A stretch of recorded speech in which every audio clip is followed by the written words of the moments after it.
papunta sa bahay nila Pangulong Bongbong Marcos at Speaker Martin Romualdez mag-insert o magpasok ng 100 billion worth of projects sa BICAM.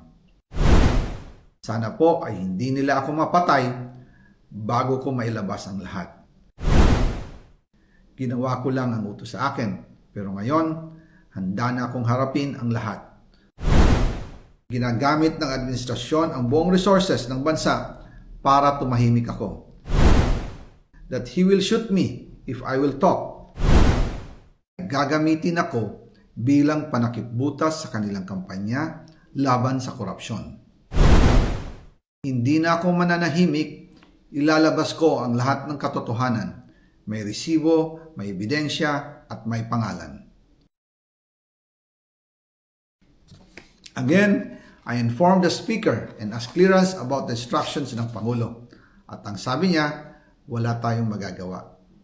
Kaya po nagtataka ako kung bakit sinasabi ni Pangulo na hindi niya makilala ang budget, samantalang lahat na binawas at dinagdag sa mga ahensya ng gobyerno ay humihingi ng approval sa kanya si Sec Mina Pangandaman. Bago namin ginawa o tinapos ni Senator Chis Escudero during the BICAM. Sinabi pa ni Sec Mina, everything is cleared with the President. Basta importante, pasok ang pondo na request ng Pangulo. The following day, sinabi ni Sec Mina, approve na si Presidente BBM sa lahat na binawasan na ahensya. Masaya na ang Pangulo dahil naipasok ang gusto niyang 100 billion insertion. Wala pong perang napunta sa akin. Lahat po ng insertion napunta sa ating Pangulo at Speaker Martin Romualdez. Ako lang at ang aking mga tao, sila Paul Estrada, Mark Tiksay, at ang aking mga security ang nag-deliver papunta sa bahay nila Pangulong Bongbong Marcos at Speaker Martin Romualdez sa North Forbes Park, South Forbes Park hanggang sa Malacanang. Yung mga deliveries po ay merong record ang aking mga tao. Totoo po yung sinasabi ni Orly Gutesa na nag-deliver siya sa Forbes Park. Totoo din po ang sinasabi ni Orly Gutesa na nag-deliver siya sa Malacanang nung siya ay nasa Senado. Para mapatunayan ang mga litrato na deliveries ay ilalabas ko po together with this video.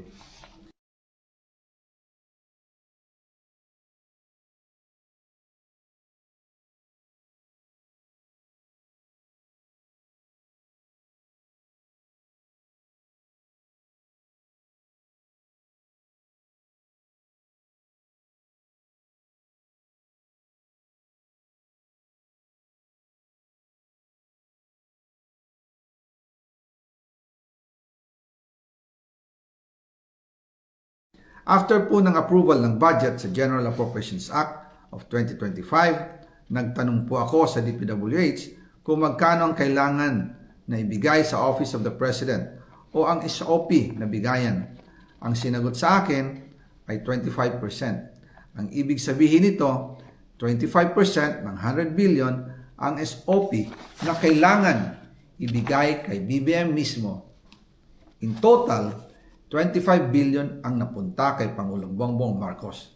Kaya ngayon ay hinahamon ko si Ombudsman Remulla kung seryoso talaga siya sa mga sinasabi niya sa kanyang press release na idadamay niya pati si Martin Romualdez kung magbibigay ako ng ebidensya. Patunayan niya ngayon ang pronouncement niya. Imbestigahan niya ang fraternity Brad at ang kanyang kaibigan na si Speaker Martin Romualdez kung talagang tutupad siya sa tungkulin niya. Imbestigahan din niya si President Bongbong Marcos. Sabi nga ni BBM nung SONA, let's do it right at mahiya naman kayo, hindi po ba?